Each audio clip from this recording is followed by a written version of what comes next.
I have so many questions for this guy. I just met him, actually. I just met right there. So, Ari Aster, come in.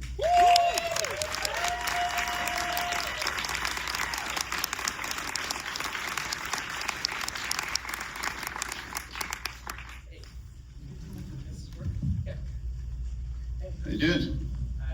Good. I just sat in on the last hour. It's been a while since I came out a couple years ago, but it's funny to rewatch. Yeah, I was asking him backstage. He does enjoy watching his own movies. So what was your answer? In general, I mean, not just the last hour, but you sit down through your movies and can you take it and you watch them? I need to have some remove. I tried watching this like a year later before I went off to make Addington because it was being screened at the Museum of the Moving Image. And it was hard to watch it then because it was like, okay, I'm just getting enough objectivity to like become critical of this. And it's like, why did you do that? What were you thinking? Watching it this time, I kind of, I remembered somebody on the set was telling me, like, with this one you can't compromise, you can't. And I was like, yeah, you're right, I can't. And watching it, I think a year after making it, I was thinking like, why didn't you compromise more? Like, watching it just now, I was like, yeah, I wouldn't do it this way entirely now, but I'm glad that it just is what I'll never have the shot to make something like this again, and it was such a purge of things, and I really was not. I was really just kind of trying to like feel my way through the whole thing and not overthink anything. Obviously, you probably see that. Everything feels intentional. That's the good news. For me, at least watching it, and that's, I think that's what makes it terrifying. Of course, there's a comedy and a lot of comedy in it, and everybody laughed today. When the terror, true terror for me is the search for meaning, when you don't find it, right? And he is kind of trying to. I think everybody, when you're watching for the first time, you're like hoping he's going to find some meaning to his own story, right? Like what is happening, and even on the surreal moments, like he is more scared than we are. So me, it's like a whole flashback. I remember watching the first time. It was, and I hadn't anything like this in a long time, and it took me back to like Jennifer Connelly coming out of her room in Labyrinth to find the trash lady outside. I was only too young, but that was kind of the first surreal horror moments when you thought everything was going to be fine, and you finally calmed down, and you come out from the end of Time Bandits, from every scene in Never Ending Story 2. Never watched that film. If you're looking for meaning. It's different because here I feel it's the design of it, and at the end I do get it. I think it's the best portrait of the devouring mother I've seen in cinema. But what I was telling him, because it's like I assume there's a lot of Ari in this character. It's impossible to be so effective at portraying human anxieties on the screen if you're not familiar with them. It's like you're gonna write a joke about something you don't find funny, but you assume other people would, right? So it's the same here, but and at the same time, my brain cannot accept how after the success of Hereditary, you go and you tell people, this is a movie I'm gonna make, and I'm gonna make it, because that's the bravest act any filmmaker can do. I mean, you guys know there haven't been movies like this in theaters in a long time. So how does those two things live in you? The kind of clearly that anxiety and such a bravery of saying like, fuck y'all, I just gotta go make this movie.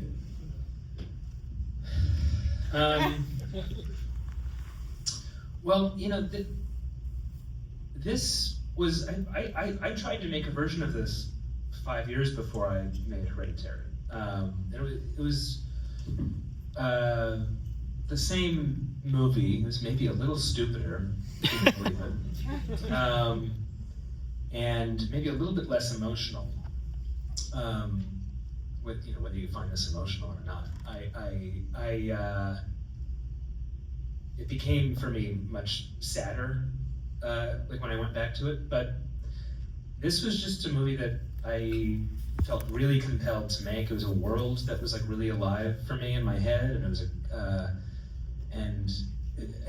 was I guess a character that was very vivid for me, but he was the world, and you know, it was all kind of happening inside of him,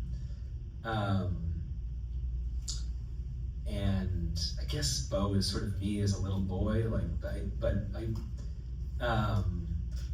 I don't know. I just I want it started as something where it's like, okay, I want to make something. I want to make like my version of like a pure comedy, and that got complicated too. Like the first part of that is like the first part of the film. The first chapter is, I guess, my version of a pure comedy, and then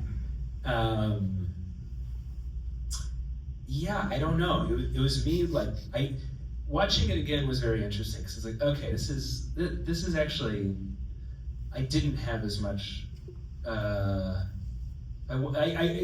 It was sort of revelatory. It was like, okay, yeah, I was really exploring something here, and I still don't quite like. This will be an interesting thing to come back to 10 years later for myself. But I find it funny that because so for you it's like this is out of control, but Eddington is under control. It's like Eddington is more like, I did the compromises. Oh, well. Let's keep the focus on this movie. No, well, I mean, with God, I wrote Eddington and Beau around the same time because I went back to Beau during COVID, and I had decided that was going to be my next movie, and then at the peak of COVID, Eddington occurred to me. And then the question was, which am I going to do first? But the thinking was, and this is how much I just don't see what I'm actually doing. But I thought, like, okay, well, I'm going to make Beau first, because that's a comedy, and everybody's going to love that. And then I'm going to blow all the goodwill that I amass from releasing Beau into a grateful world. And then I could burn that with Eddington, which would piss some people off. And so then the question was actually, Beau came out and people were like, fuck you. I don't like it. And I was like, all right, really? Well, what about the always be my baby? And then the question was like, so do we still do Eddington? And I was like, yeah, let's do it. Fine. So when Eddington also was divisive, I was like a little bit more prepared for that. I think I was very depressed after Beau came out because I was really in denial about what I had made. Because I was so giddy making that film, but I had so many clues that this was not going to work. Because why I was getting giddy was because things were going to piss people off. Like while we were in post, and we watched it over a lot. Whenever we got through the Orphans of the Forest sequence, I was like, it feels like the movie's over. It should be. It's been 2 hours. And we're going to go to his house, and there's going to be like a 40-minute monologue from an angry woman. And it's going to be like, it's like both very personal, but also like so stylized. So it's like, yeah, of course, like, no, I don't know. Anyway, it's like, but of course, while we're in post, I was thinking like, everybody's gonna love how alienating this is. Anyway, now I feel like I was just shocked that it wasn't more embraced, and very, very sad. And then Eddington was sad too, but I kind of... There's something that confuses me about this. It's like, because you say, you talk about it like it was not the success you expected. So I'm thinking, did he expect this to make $1 billion?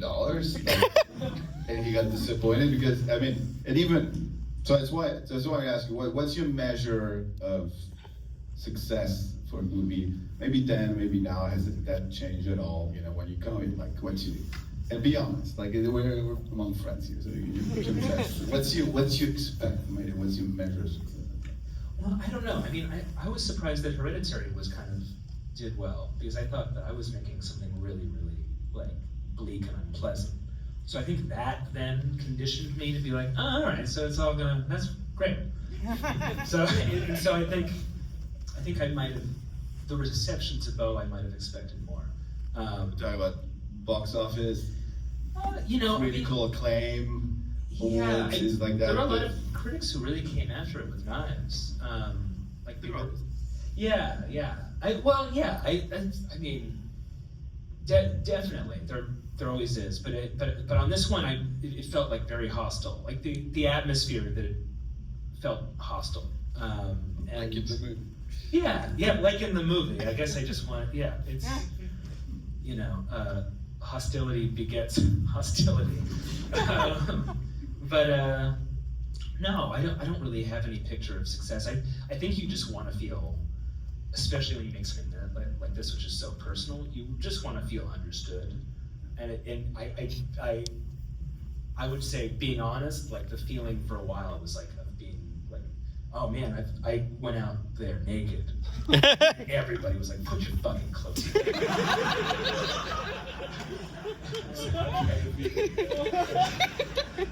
That's what it should be, but as you know, like the only way to do this right is you gotta be naked on stage and do it. You just hope they won't tell you to put your fucking clothes on. Well, like for me, it's always success when they play it years later and you have a crowd you watch it. It's always success, and for me again, just it's a movie that it's always incredible to see something that no one else is doing, and I think this movie has a lot of love, and it definitely has it for me. It shows things in ways that no one does, and also it's like a luxury. I see this as like, it's for me, it's like, I don't know, no one doing the Odyssey is you doing this, like I don't just go crazy. Eddington got the same as well, just really going deep into what you want to do, and so I guess my question is as well, like that, how much, but I think you would probably answer it, because I was going to ask you, they have all the I don't know, Denis Villeneuve says, I just make the movie to the audience of one, that's me. But is it kind of, it means also paint your village and you paint the world, so it doesn't really mean that. It means you make it for an audience that you think will connect with the same things that you do. But are you a writer, are you thinking, are you projecting this moment, like, how are they gonna, they're not gonna get this, or I should, or it's just the audience of one? Well, yeah, I was certainly, a lot of people were asking me that question, like, see, do you not care about the audience? And that's not what I mean. So because clearly you say, I'm making this movie, they're gonna laugh at it like you think it. Yeah. So, but that's why I can see people make the mistake of thinking that you don't, just because you don't try to explain as spoon feed every fucking answer to everything, right? But that doesn't mean for me that you're not thinking about it. That's why I really want to, do you think about it or not? I definitely do. I mean, that whole animated sequence, the hero Beau sequence that kind of leads to his kids. It's all me thinking about wanting to, in some ways, like mesmerize the audience so that I can break it in a way that makes me laugh, that will hopefully make them laugh. I was thinking about this thing as kind of a roller coaster of sorts. And of course, I'm watching it again the last hour, which is a funny part to watch in isolation.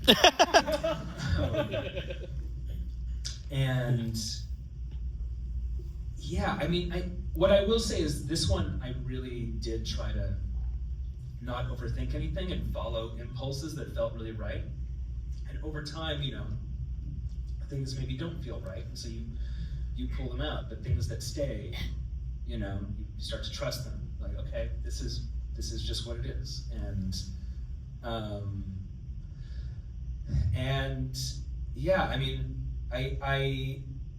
I wanted to make a certain a neurotic epic.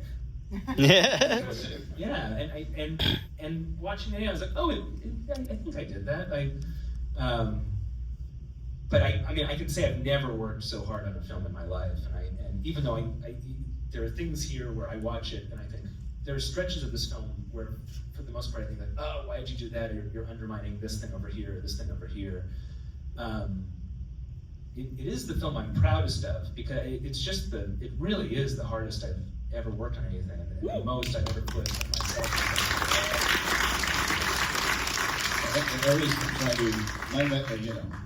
I wish my measure of success was, because I think it's the correct one, that how close is the final product to the original vision? You know, how much did you, even or better, because they have to be the same, but not worse or less than what you imagined, right? So in that respect, it sounds like you achieved that. Like you went for it, this is what you wanted, there it is, right? But there's little things that I'm, you know, I saw, and I have to ask you this, just watching the movie, like Nathan Lane is on the photo of the mother. Is that supposed to, do you have to make something out of that? Or I gotta go crazy all week thinking about it? Well, you know, he was working for her. Everybody, so he was just stopping him from getting to the same funeral as she's blaming him. So she was setting him up for failure from the beginning. Like, there's no way he was gonna make it there. Yeah. Cause she even fucking built that building or something. Yeah. Yeah.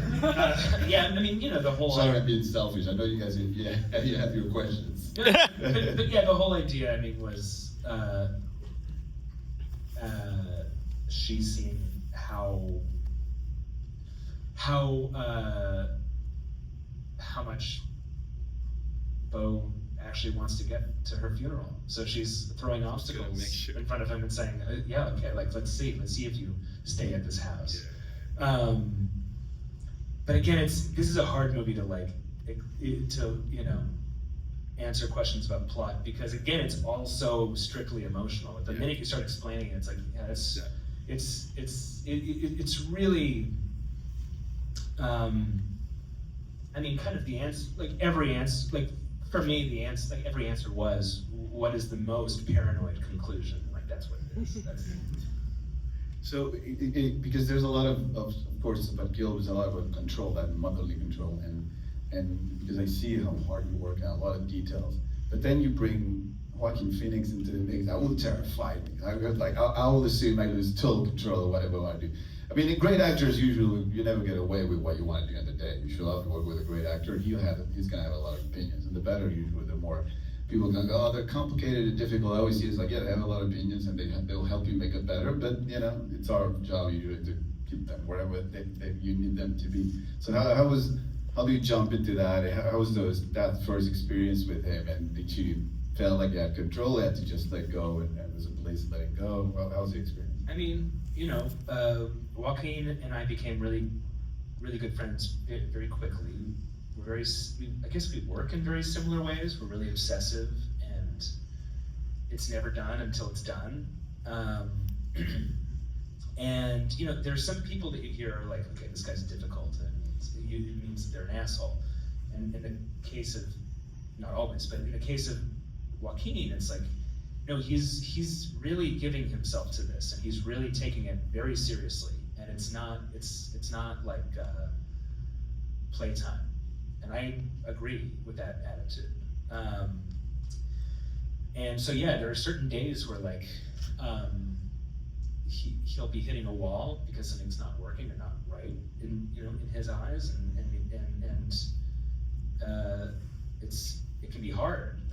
But I always found that when we hit those walls and had to work through them, and I started calling it going back to the lab. I always, by the end of the day, I was like, thank God he, like, some part of him sensed that there was more there to mine, and he really, like, forced us to do that. And, you know, I mean, even just watching it now, I was just thinking, like, oh man, I'm so grateful that he did this. He's like, it's such a beautiful performance, I think, and I remember being on set, and, you know, we were talking about this for a long time with Parker, that's seen the front door at Mona's house where he's meeting Parker Posey again, and it just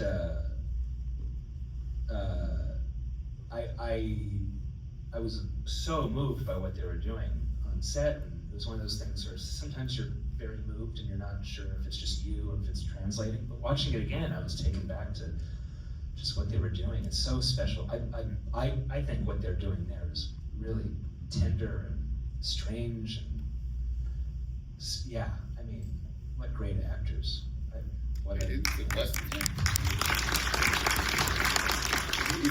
It's an incredible performance. I mean, it's like you said, like you see, I think great performances when they have a talent, give them, you can see that he's not holding back in any moment. Like it's not like an ounce of fakery in anything, right? It feels like he's really going for it. But it's also, you know, definitely a talent for the director to keep that where you want it, and particularly with so much energy, like to make sure it goes in the direction that you need it to go, right?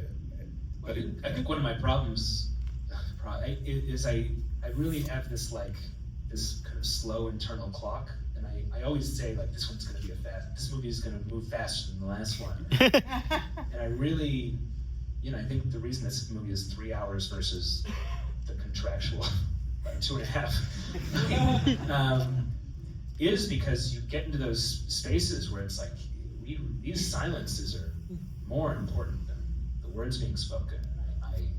I always watch movies where, you know, it's like everything's been cut out, and I'm often like very impressed where it's like, yeah, this is working, like they knew something, but then I can never do that to some of these scenes where it's just like this scene has to, it's a 2-page scene and it's gonna go for 4 minutes, you know. I don't know. Do you, I mean, I'm assuming, I don't know, I shouldn't assume, but, you know, mortals like me have to test the movies we make them. We test them, the studio gives some fucking notes, we have to kind of go back. And do you put yourself through that process? Are you, like, you screen it and you wanna, you talk, or it feels so, but again, it's like, for me, it's like the bravery of the film. That is like what you said, the scene will be this long, that's what it will be. And I'm sure if you show it to people, they go like, I don't know if I needed someone just to be shitty. Like, maybe I agree with some, but do you put yourself through that process that most people do put themselves through?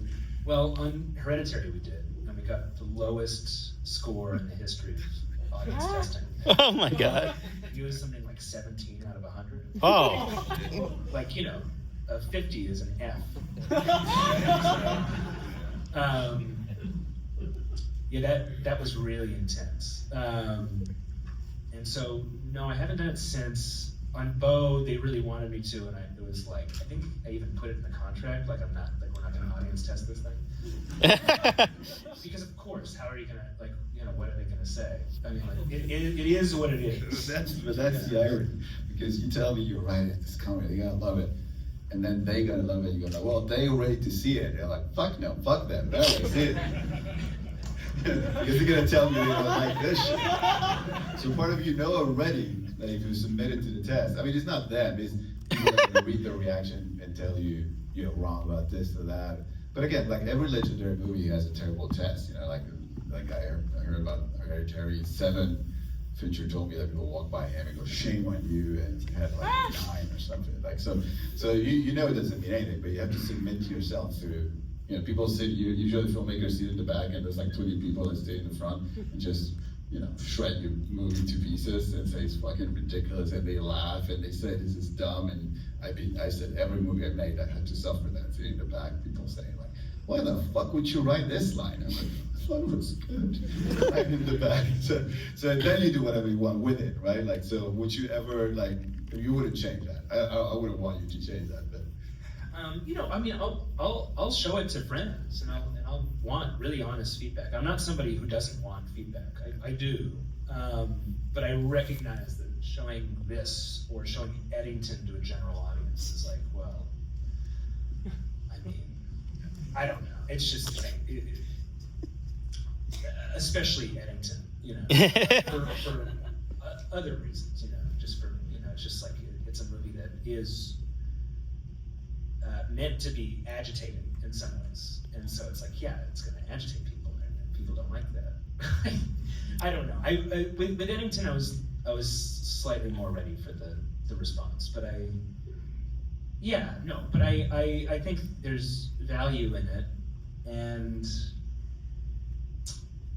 I don't know. I think for a film like Midsummer, it would have been more useful, and I think if I didn't have that horrible experience on Hereditary, I wouldn't have like kind of block that. But I think it could be really valuable if you're making something that is speaking that language. But with Beau, there was this feeling of like, yeah, I'm trying to, like, this is like, I'm trying to find a way to speak my own language here, and I'm just hoping people will come with me. Yeah, but that's what makes you a voice, I think. You do it your own way, and I wouldn't change it if I were you. Don't let that audience tell you to do something different. So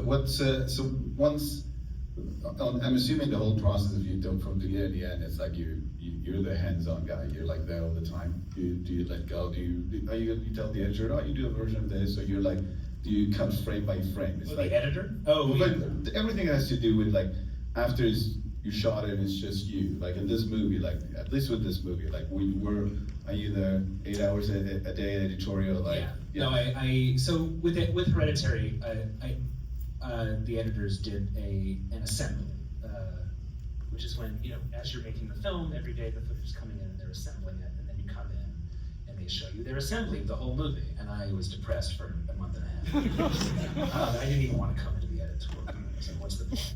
This is such garbage. Oh my God. So and it's not their fault. It's just I shot it with like I shoot in sequence. So like every shot is designed to go into the next and this way or that way, and just like it's not even. And so it just felt mangled and then after Hereditary I said, okay, no assembly. We're going to assemble it together and then we'll watch it through. And that usually takes about 10 weeks. And then you're still depressed, but at least but at least you're not getting distracted by like, oh, that's wrong, yeah. And so no, I don't. There's never a day that I'm not in the edit for the edit. It's me and my editor Luke Johnston, and he's one of my best friends. He's great, and it's just great to be in a room with him and just be able to talk through everything. And feel our way through it, but I'm there for all of it. Yeah, I remember Ridley Scott gave me advice when I was finishing Alien. He asked me, do you visit editorial every week? I was like, counting to be there every hour, does count like every week? Yes.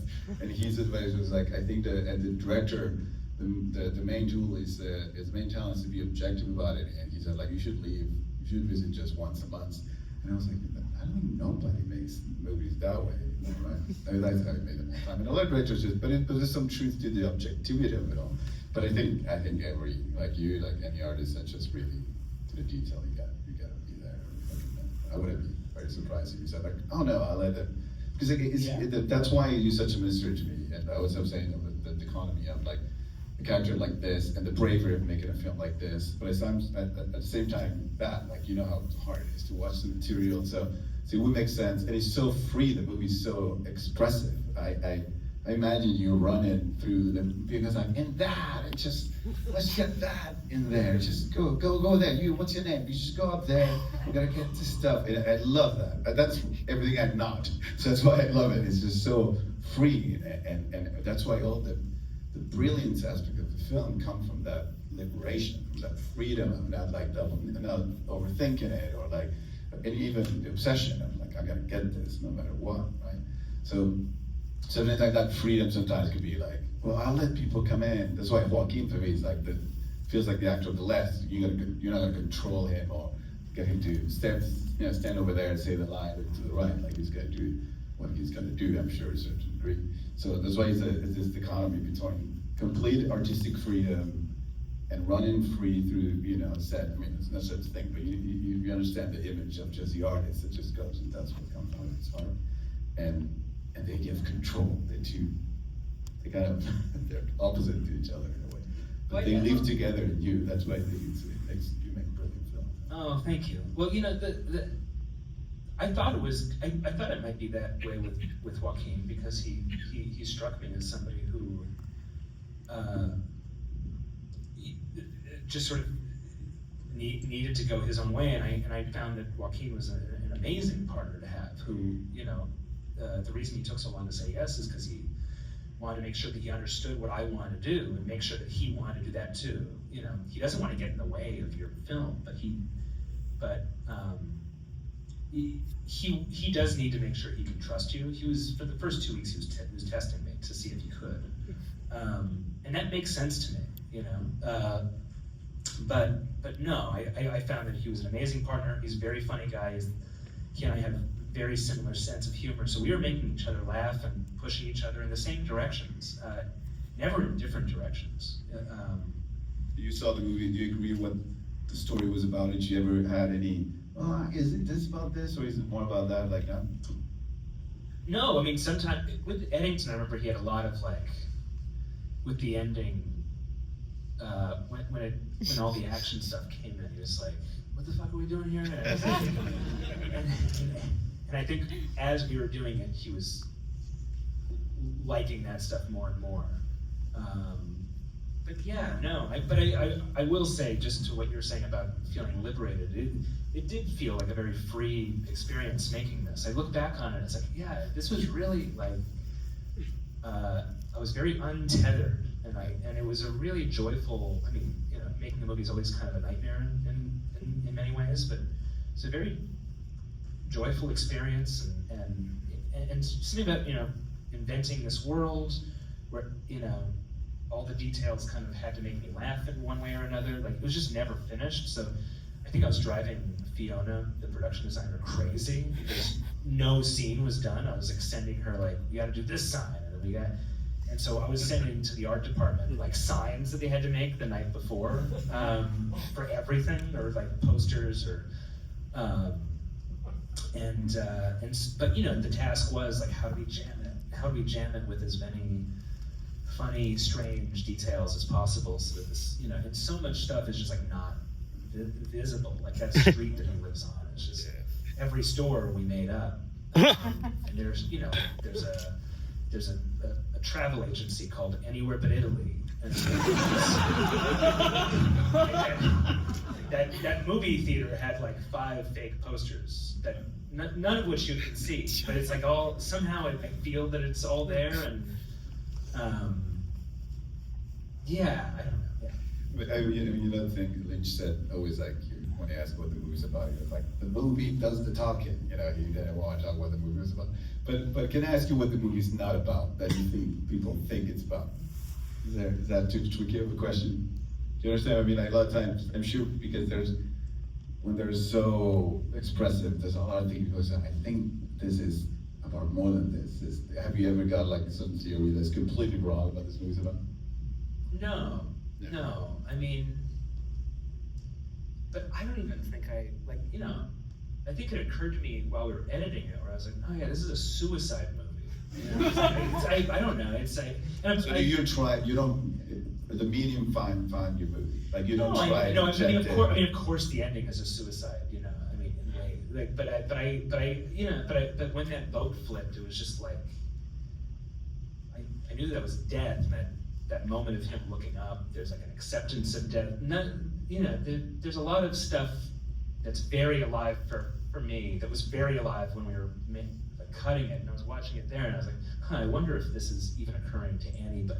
The stuff that is so obvious to me, where he's like, you know, where in his eyes, you can see at the very end that he's like, that he's giving himself over to the boat flip.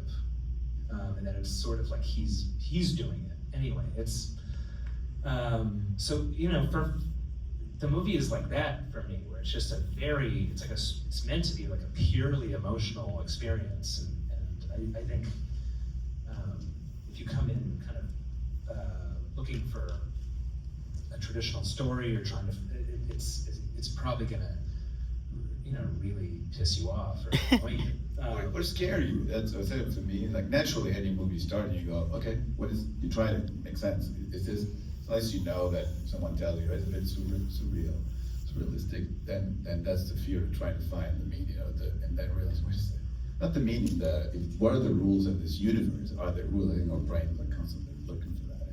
And I think he is as well, in a way. He's trying to find logic, so he's scared all the time. And he's hilarious, I think. It's just his stubbornness is what makes it funny. I mean, that's always humor comes from stubbornness. Like, even any moment of the movie, you'll start being scared. You go, okay, wait a second, no, it's not funny anymore. So there's stuff and definitely reflects it in your stubbornness as well, in the best possible way. And like, just having a vision, going for it, executing it, and you know, without any compromises and apologies. I think those are the movies that I think we will remember the most, right? The ones that are really out there and really express something. So I'm really grateful to you that you made this movie, I'm sure. Right? Yep.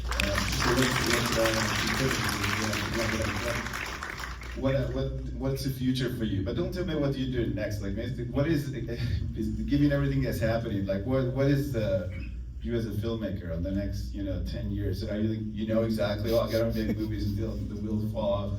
You go like, I just have one left in me. Where are you in that spectrum of what's to come? Not specific to a project, but you as a filmmaker, what are the things you want to do? I just find the idea of even believing that there will be a world in 10 years, like really optimistic and beautiful. Oh my God. Bleak. Yeah, well. Let's pretend there is a world. Let's pretend that there is a world for another 20 years. Okay, let's pretend. Yes. Let's make believe. Okay, so let's say that there's a world in 10 years. Outlandish idea, I know. Yeah, I don't know. I've got a few films that I want to make right now that are kind of. I'm writing a third, but I'm shooting something this November, and I've got another one lined up. Writing something now that I might be able to do between them. Woo. But I don't know. I just hope I can keep making movies and not do the same thing twice. Yeah. Is that something that scares you? Like looking at ideas and go, oh fuck, I'll do this. I mean, sometimes I look at my stuff and I'm just like, Jesus, I'm just Yeah, you like stab people in the same head. thing over and over again. But what is that? So you really every project try? Okay, well, I gotta make sure I don't do anything I've done before. But then is that saying that directors make the same movie over and over? Yeah, well, I think it's about like, okay, I want to do something different, and I don't want to repeat myself, but I also don't want to compromise or become too strategic. You have to be sort of strategic. What are the strategic traps you fall for? That you find yourself falling for? Yeah. It's not. I would say I think I'm lucky that I really love genre because it is a harness for other things that I want to do that are maybe harder to do. And so I think I am just very fortunate that I like horror films. I like thrillers. I like action films. I like and my imagination kind of naturally takes me in those directions. And so I don't have to be as strategic or cynical as I would have to be if that wasn't my natural mode. And so I would say it's more important to me to make sure that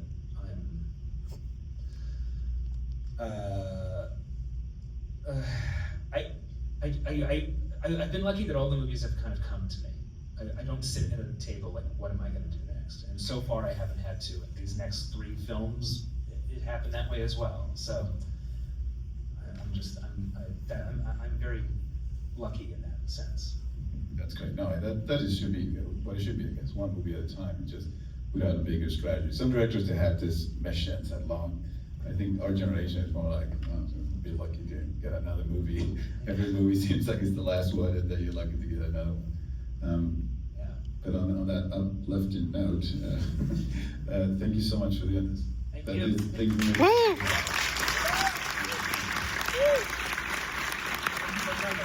Thank you. Thanks to American Cinema for screening Beauisafraid. Woo. Thank you.